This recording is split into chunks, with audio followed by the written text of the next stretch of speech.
Are Freedom Caucus members who oppose McCarthy for Speaker because they don't trust him really terrorists, as Congressman Dan Crenshaw asserts? Or are they just tired of the insanity? It's time for some Straight Talk Texas. I'm Bunker Bob Steinhagen, and this is The Bunker Bob Show.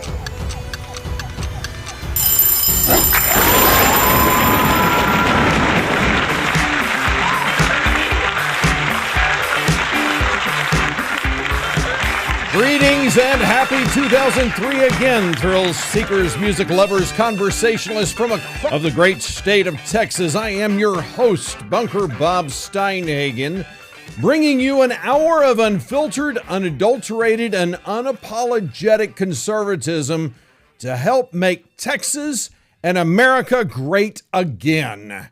I am grateful to have you watching today on the Bunker Cam via Rumble, YouTube, or Facebook, and welcome my podcast listeners who are out walking, driving in their cars, or wherever they're listening via Spreaker, Spotify, Google Podcast, Apple Podcast, Deezer, iHeartRadio, Podchaser, or Podcast Addict. Now, to all of you, I remind you what Albert Einstein, how he defined insanity. That is to do the same thing over and over again and expect different results. And as I am looking up at the tally right now for Speaker on the 9th vote as it is in progress, Kevin McCarthy has failed again to receive the necessary number of votes to put him over, the 218 votes to put him over and to make him Speaker of the House of Representatives 9 times. The last time this happened was 100 years ago. We have tied that, and we are going to be going beyond the 9 votes. And it is all because if you believe what you hear from the sycophants that I would consider sycophants at this point of McCarthy, who are holding their guns and who are doing the bidding of McCarthy by launching into and attacking the character of those 20 members of the Freedom Caucus who are holding their ground. And there's a lot to say about it because yesterday, Texas Congressman Dan Crenshaw, who claims to be a patriot. Now, just because he has honorably served his country, I remind you, Benedict Arnold also served his country honorably. Didn't make him a patriot. Dan Crenshaw, and I realize I'm treading on thin ice here. I've got to tread carefully because he was wounded in combat, and you can't criticize those who have served in our armed forces, or some would say. It's the same thing. You can't criticize someone who is black or you're racist. If you criticize someone who was served in the military, then you are not a patriot. But I ask you this: how is Dan Crenshaw a patriot when he says, and I quote, "Now we're saying we won't vote for anyone but McCarthy. That's why we're saying it, because we cannot let the terrorists win," he said. That is a quote from Congressman Dan Crenshaw. Terrorist. Who is he talking about? Well, this from the Daily Wire yesterday, where Crenshaw, it's entitled, "Crenshaw Blasts Anti-McCarthy Republicans." quote, tell us what you actually want or shut the F expletive up, end quote. That is the headline for the Daily Wire. This came out yesterday. Representative Dan Crenshaw tore into a small group of Republican lawmakers during multiple interviews on Wednesday for blocking Republican Kevin McCarthy's bid to become the new House Speaker. Speaking to reporters, Crenshaw unloaded on the 20 Republicans, saying, quote, I'm tired of your stupid platitudes that some consultant told you to say on the campaign trail, all right? Behind closed doors, tell us what you actually want or shut the F expletive up, he said. They need to be men and adults and say what they want instead of playing these little games. That's what we're asking. By the way, Lauren Boebert from Colorado is not a man. Anna Pauline Luna is not a man, Mr. Crenshaw. Or do you want to go into the gender argument with them? Are you one of those who doesn't who believes in multiple and many different genders? I don't think you want to have that fight. And in all fairness, that is not what he was saying. He's emotional, and that's the problem when you get emotional. First of all, he's hungry and tired, and those are when you're sitting in that situation. Those are the situations that you never want to be speaking to the press when you're hungry and tired. And he did yesterday, and he's actually on right now with Neil Cavuto. On Fox, I have monitors of Newsmax, of OAN and Fox News, as well as C-SPAN in my studio. So I'm looking at him basically, of course, bashing, I'm sure, these House Republicans who are saying we've had enough. He goes on to say, that's what I've asked them. Some of them are my friends. Stop saying platitudes like Washington is broken.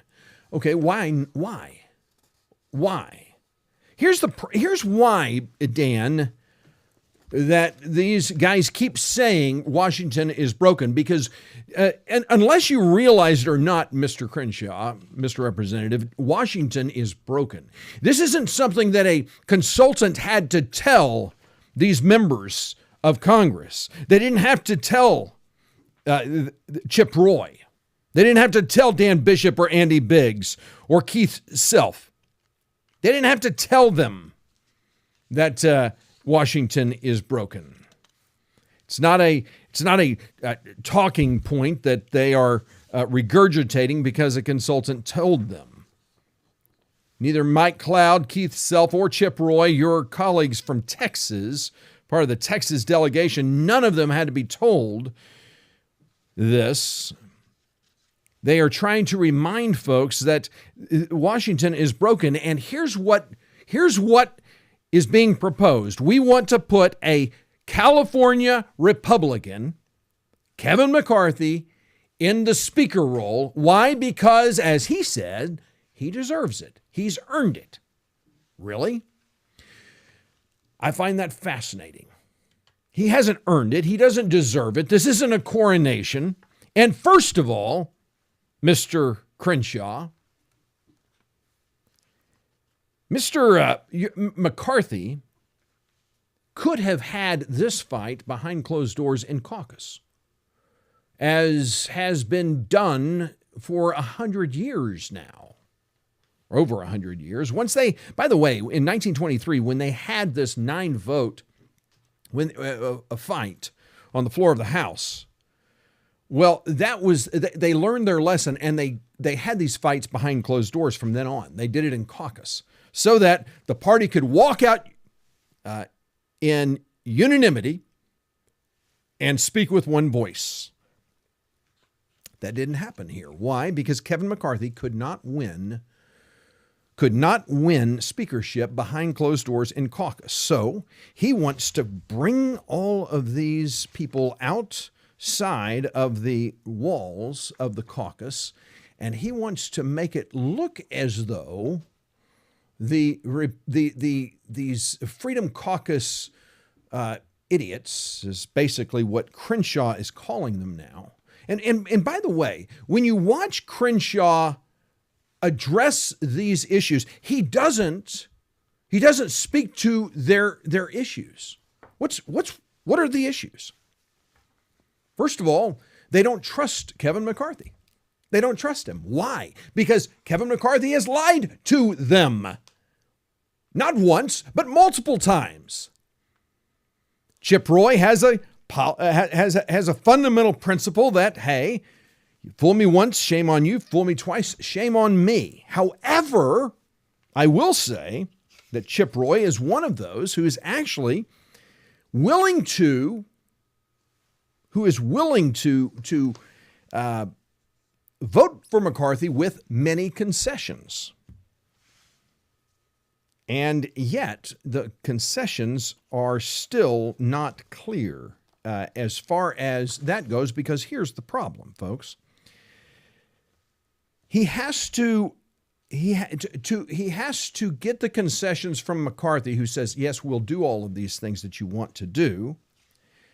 And what are those? What are they? They include allowing a motion from a sole member to force a vote on ousting the Speaker of the House, something that has been in place for more than 100 years, that was ended when Nancy Pelosi took office. She does not want that. She did not want anyone challenging her power. She, like most Democrats, love power. They believe that power is where it's at when it comes to, if you're going to govern, you have to do so in a way that is absolute. You cannot allow anyone to question. You cannot allow anyone to go off the reservation, the proverbial reservation, as it were. And if you do, if you let anyone try to have their own voice, well, there's a problem, because Democrats love centralizing power. So they don't like it when people go off the reservation. So Nancy Pelosi ended that when she took the speakership. They also want more key committee seats for caucus members, because, and this is key, according to Boebert, and I think that's how you spell her, pronounce her name. She is the Congress member from Colorado, who, by the way, has nominated in the ninth ballot here. She nominated Kevin Hern, I believe he's from Oklahoma, to be Speaker. She said during that speech that Freedom Caucus members who did not get in line were told that they will not make committee assignments if they do not support McCarthy. So when people are saying that they want more committee appointments, that's a half truth. They're saying that they do not want to be punished for standing up for their principled positions. So yes, are they wanting committee seats for their members? Yes, because they have been threatened, and Boebert went on record as saying that she was told in the caucus behind closed doors that they would not receive any committee assignments if they did not support McCarthy. Good for her. Another concession is a promise to hold votes on term limits and border security, and appropriations changes aimed at preventing other omnibus spending bills.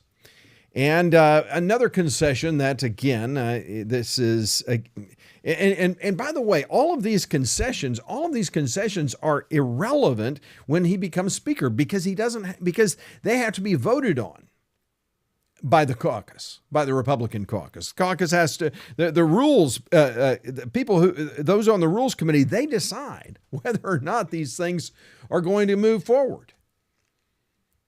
And Kevin McCarthy is an individual who allowed a $170 trillion omnibus bill to move forward, or $1.7 million, sorry, did I say 170? $1.7 trillion omnibus bill to move forward.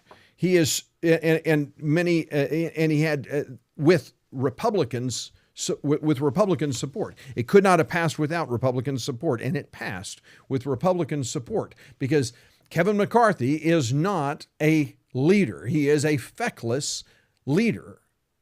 He's a feckless individual who does not have the ability to hold those in the party accountable. But Crenshaw says that they're just basically leveling platitudes like Washington is broken. We can't do the status quo. They want to pull the pins on the grenades and lock the doors. He continues, I think the 20 holdouts are continuing to show themselves to be unbelievably unserious.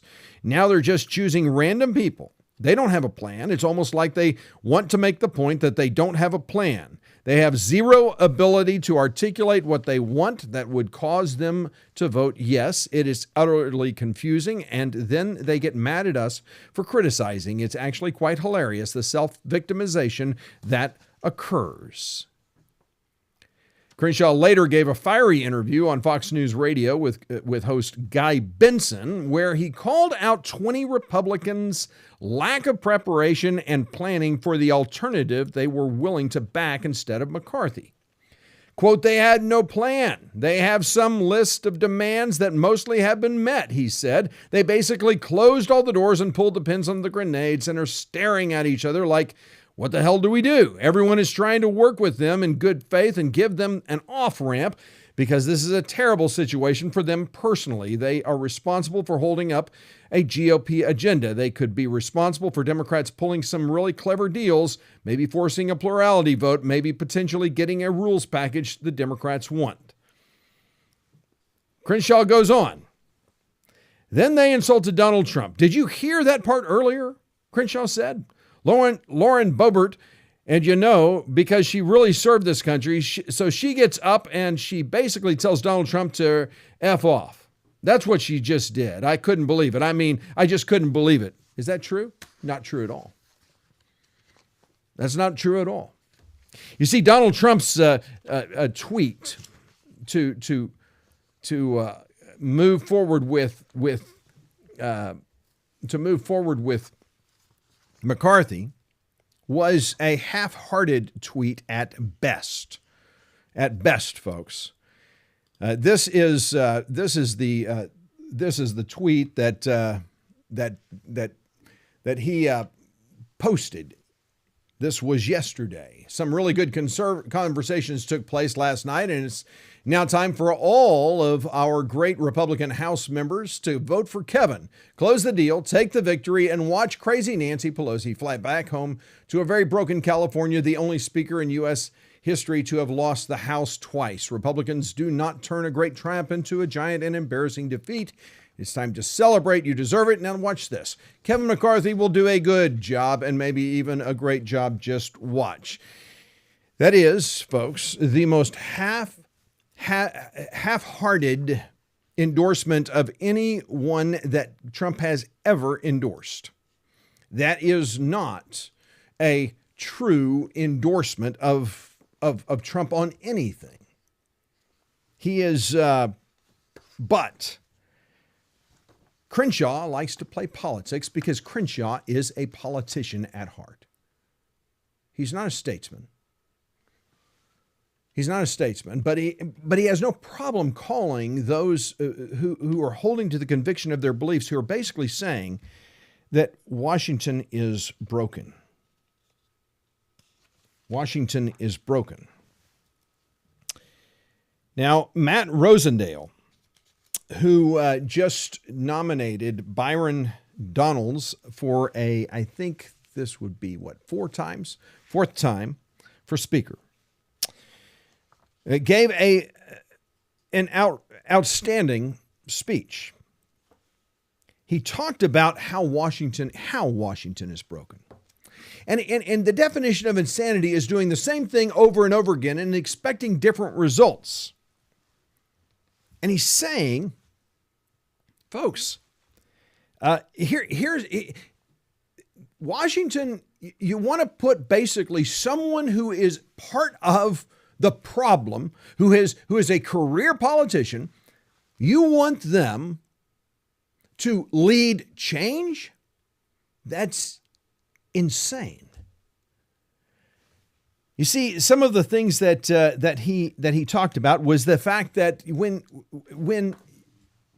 in Congress, he said, and this is a really good point, that people have the impression that in Congress you have all of these debates, you have discussion, you have real discourse, but you don't. He said that there is leaders, basically, the leaders decide that there, and this is part of the rules, House rules, that two people get to speak on, let's say, 10, 15 pieces of legislation. Those two people are selected. There's one Republican and one Democrat. And then they hit the floor and they basically go through a little game of moving each one of them with by unanimous consent without objection. Moving each one with unanimous consent without objection. And these are bills that amount to hundreds of millions of dollars that are passed by unanimous consent. When I was mayor of the city of McClendon-Chisholm, I got rid of the consent, what's called a consent agenda. I got rid of that. A consent agenda is something that basically is that some people consider to be just house management work.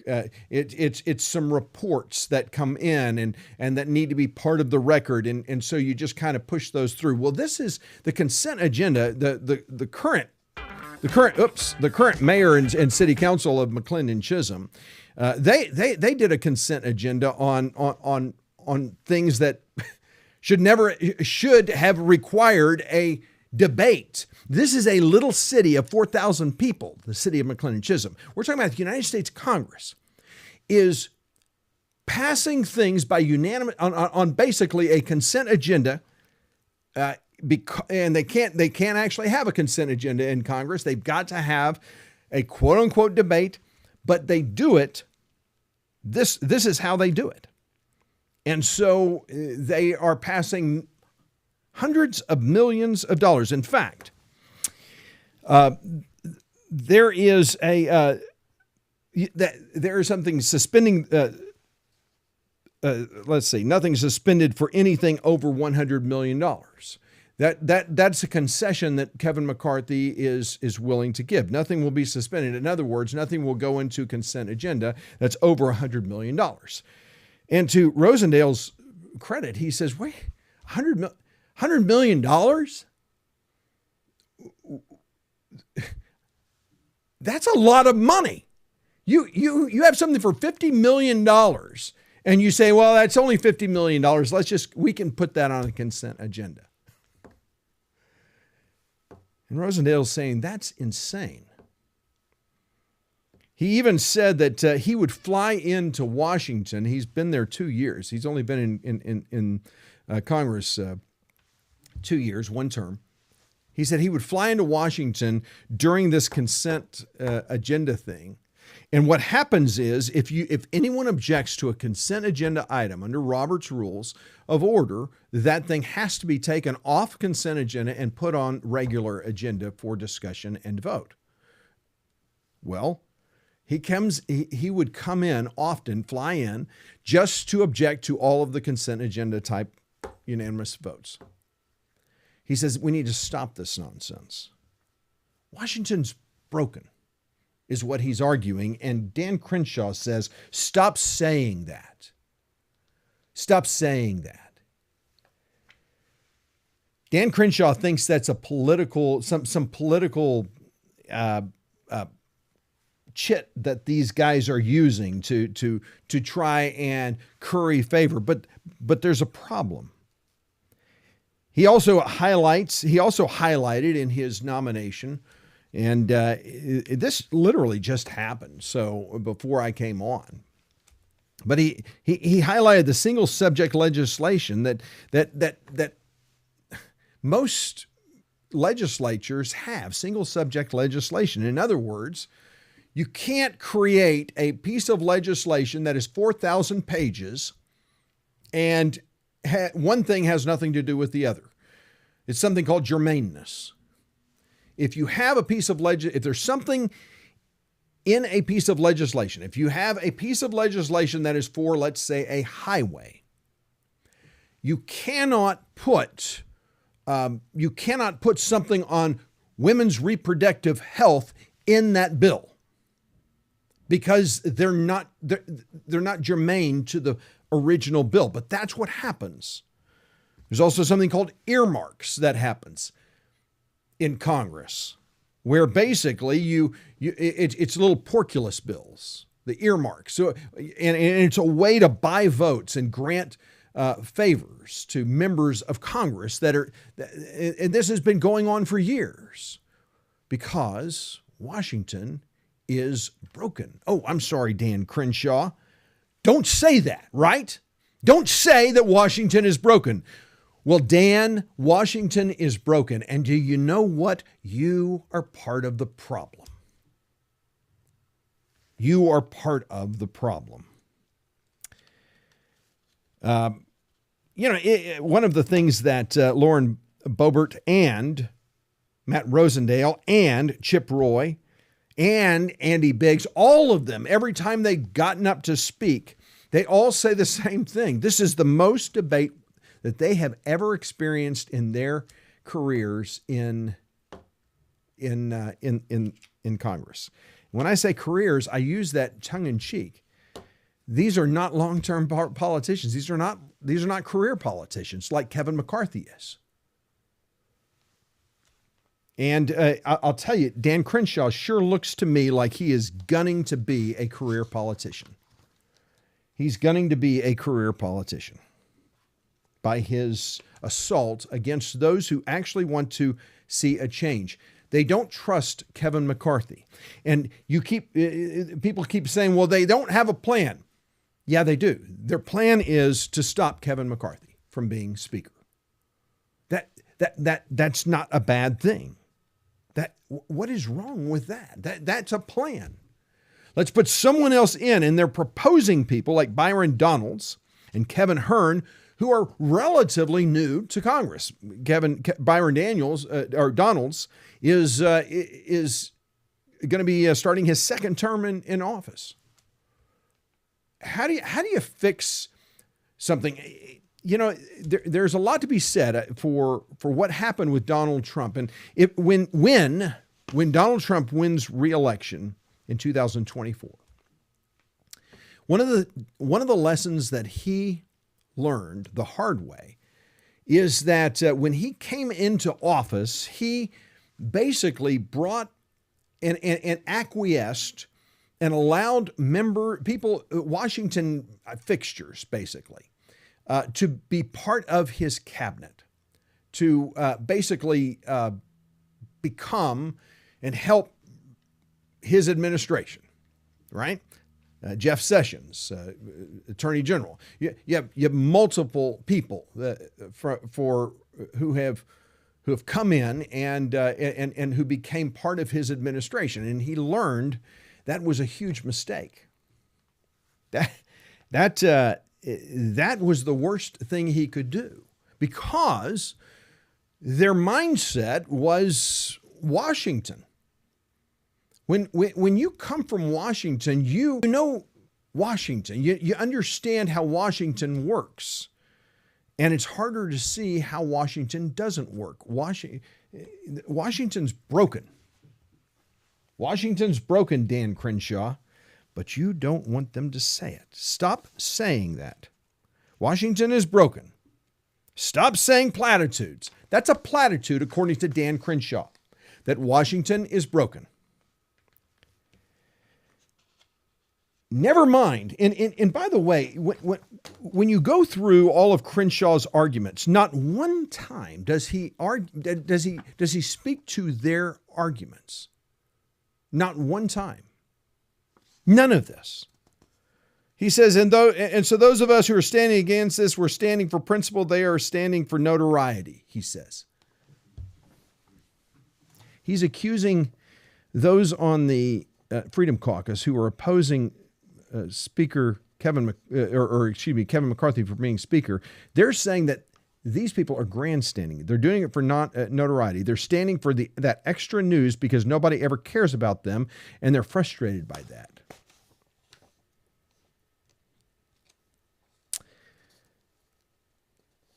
When asked if nominating another candidate for Speaker would change the dynamic, Crenshaw said that it would not, which was why we can't give in. Who's grandstanding? He's grandstanding. Crenshaw, a former Navy SEAL, the Daily Wire report reads, later addressed backlash from some Republicans and conservatives who were mad that he compared the 20 Republicans to terrorists. Quote, it's a figure of speech. People need to lighten up and grow some effing thick skin. That's what I think about that. I'm so sick of these hurt feelings. I already got criticized earlier because I called them something else. You know what? You step into the octagon, be ready to get punched in the face. I wish we had... Isn't it sad that we don't have patriots in Congress? Isn't it sad that Dan Crenshaw is a politician and has left his patriotism at the door? By the way, that's a figure of speech, Dan. Grow some thick skin. You pathetic sycophant for the status quo. This is the problem. Washington's broken, and it is. And it's going to continue to be broken so long as we continue to put people like Kevin McCarthy in the role of speakership. By the way, when one of the arguments against Byron Donalds, is that, well, he's new to Congress. You can't just throw someone new to Congress in a leadership role. Well, they've done that before. Bill Frist was a freshman senator, and he became Senate Majority Leader. He hadn't been in the Senate for, I don't know, a few weeks. He hadn't even, I don't even know that he was even, had even been sworn in before he was chosen Speaker.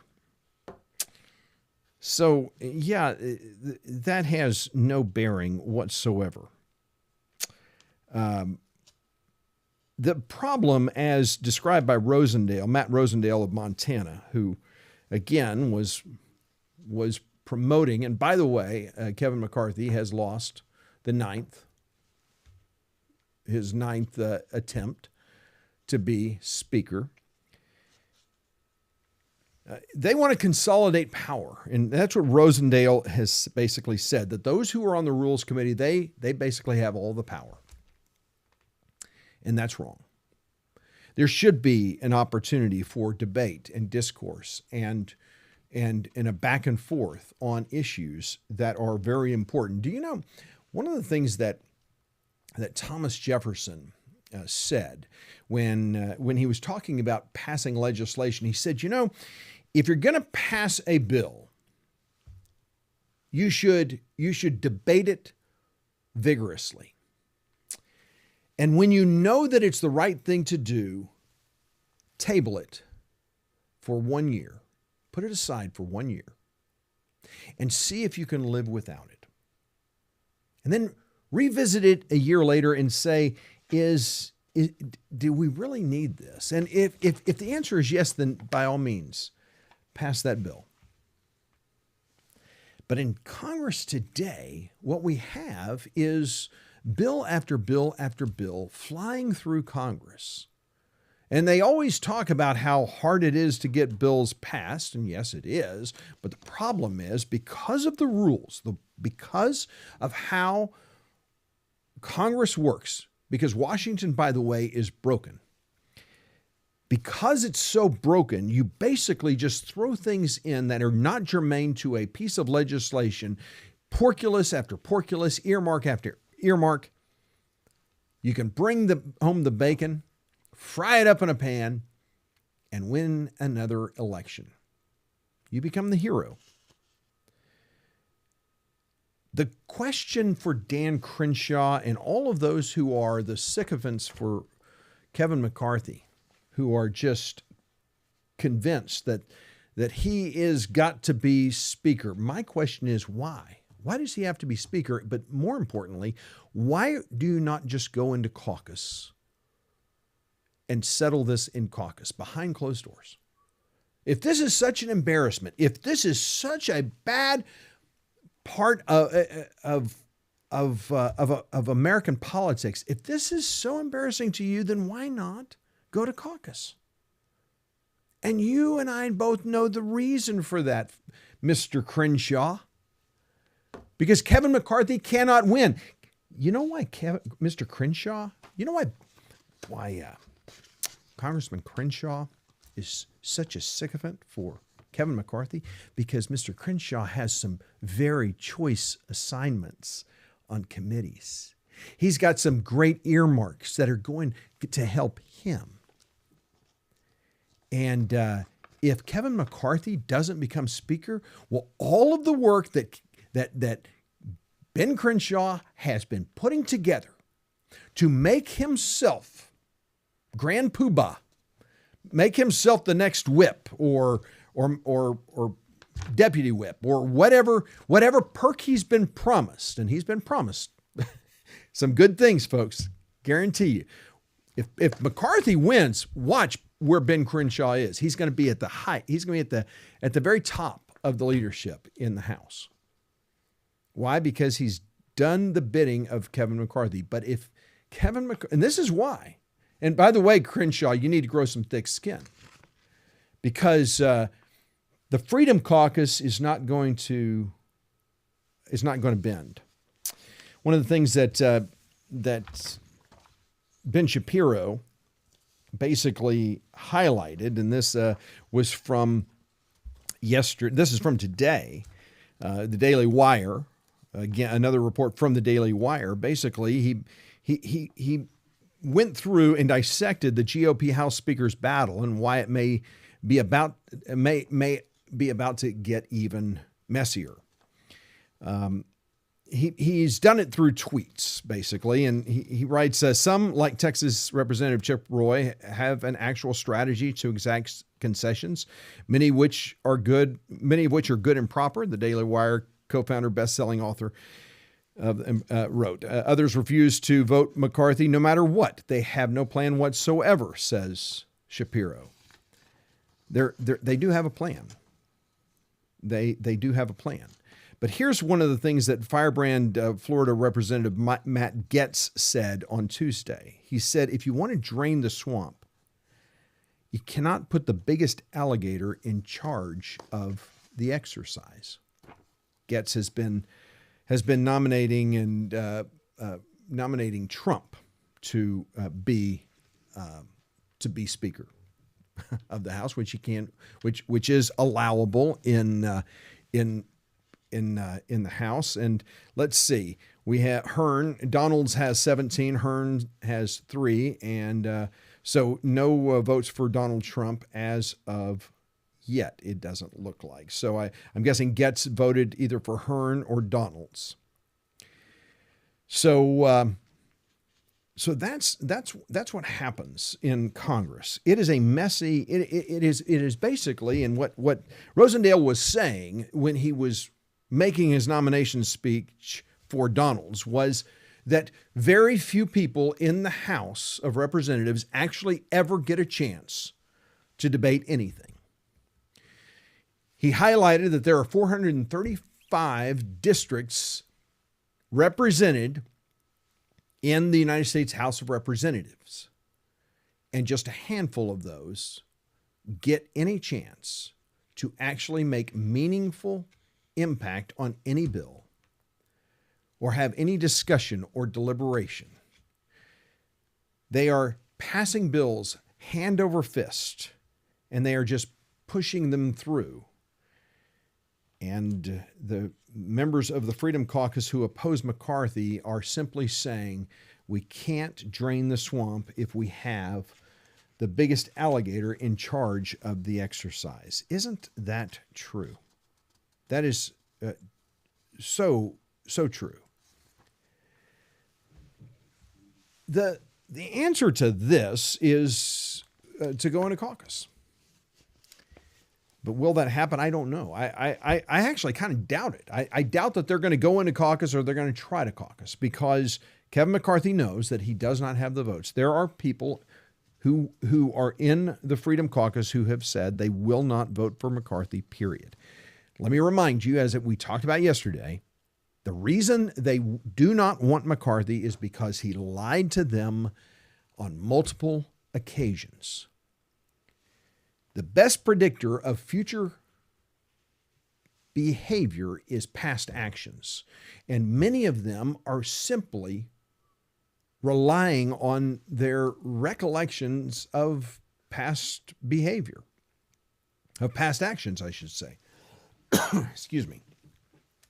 Now, there are some members of Congress who are supporting McCarthy because they've never lied to them, because he's never lied to them, I should say. And I get that. But the problem is, how long will Kevin McCarthy grandstand? How long will Kevin McCarthy depend on his sycophants like Crenshaw to do his bidding? How long? Crenshaw is such a disappointment in so many ways. I mean, he has disappointed us conservatives so many times. I don't necessarily think he's a rhino in the truest sense of the words, but this action, this is all. I mean, he's only doing this because he's trying to get things for himself. This is the most selfish act that he could ever do, going after members of Freedom Caucus the way he is. It's not part of being a statesman. He's doing none of that. He's not being a statesman. He's a politician. And I hope that we can primary him. I hope we can find someone who and more than that, I hope the people of his district are starting to get a clue as to what he really believes, because he doesn't seem to believe too much except for being part of the problem, for making sure that Washington stays broken. Let's just deny that Washington is not, or is broken. Let's deny that. Let's continue to eliminate debate and discussion. That is the problem. And this is why we need term limits, folks. You know, the Freedom Caucus, the members of Freedom Caucus are as follows, and I hope that you will you'll pray for them, and I hope that you will support them, especially those who are standing against McCarthy, especially those who are getting assaulted by their own party. From Arizona, there are 3 states that have 3 members. Arizona, Florida, and Texas have 3 members. All of the other states that I'm going to mention have just 1. But Arizona has Andy Biggs, Eli Crane, and Paul Gosar. Colorado has Lauren Boebert. Florida has Byron Donalds, Matt Getz, and Anna Paulina Luna. Georgia has Andrew Clyde. Illinois has Mary Miller. North Carolina, Dan Bishop. Maryland, Andy Harris. Montana, Matt Rosendale. Oklahoma, Josh Breschen. Pennsylvania, Scott Perry. South Carolina, Ralph Norman. Tennessee, Andy Ogles. Texas has Chip Roy, Keith Self, and Mike Cloud. And then Virginia has Bob Good. very good, I would say. Those are the 20 who are standing up to the status quo in Washington and who are trying to drain the swamp. And we need to support them, folks. We can't do it by keeping the largest alligator in charge of draining the swamp. Amen to that? Amen. I think we all agree to that, and I hope you do. And I am going to try to reach out to Congressman Pat Fallon, because he is not part of Freedom Caucus, or is not part of this group from the Freedom Caucus, and I know that he is supporting McCarthy. I'd like to know from him, but I have not heard him get on and be a speaking head and a sycophant for McCarthy. I've not heard him bash any of the members of Freedom Caucus. When he does, then we're going to have a problem. But I am going to try to reach out to him and find out why we don't just solve this whole problem by going into caucus. And I know the reason why. But if he says anything but Kevin McCarthy can't win in caucus, then we know that he's not telling the whole truth. But we'll see. Because Pat Fallon is a stand-up guy. There's another issue that I have with him that I hope to address with him that was reported on Fox News yesterday, and I just want to get his thoughts on that, because I'm pretty sure that there's some problem with the report, and I hope that he can settle that. Well, I hope that you enjoyed today. I hope that you got some information that you didn't think about or know before, and I look forward to being with you tomorrow, Friday, the end of the week, now that we are back on the air. God bless you, and blessings to you all. We'll see you tomorrow. Bye-bye.